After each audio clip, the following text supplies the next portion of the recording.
আমাকে বাড়ি মারছে, পুরুষ বাড়ি মারা আমাকে ফেলাই দিছে, জায়গাতে বাড়ি মারে আমার ফেলাই দিছে। আমার দুটা ভাই কারাগারে আসছে, আমার দুটা ভাই 10 বছর সাজা হওয়ার পরে আজকে 17 বছর ধরে কারাগারে আসছে। আমাদের মুক্তির জন্য আজকে পিলখানাতে আমরা কেন, আমার ভাইয়েরা কোনো অপরাধ করে নাই, আজকে বিডিআররা বিনা অপরাধে জেল খাটতেছে। আমাদের একটাই দাবি, আমার মা মারা গেছে 2009 সালে, বিডিআর বিদ্রোহ প্রথম গুলিতে মারা গেছে।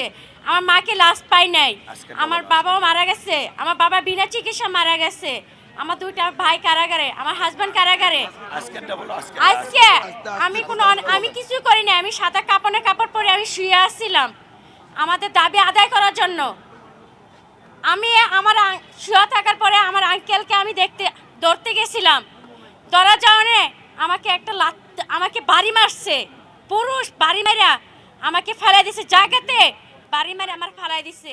আমি তো কোনো অন্যায় করি নাই, আমি অনেকে খালি ধরে রাখিছি। যা আরেকটা আমাদের বিডিআর ভাই, সাথে ভাই, অনেকে পুলিশে অ্যারেস্ট করে লাইছে, আমি যাই ছুটাই নিয়ে এসেছি। আমাদের বিডিআর কোনো অপরাধ করে না করে আজকে বিডিআর জেলে আসছে।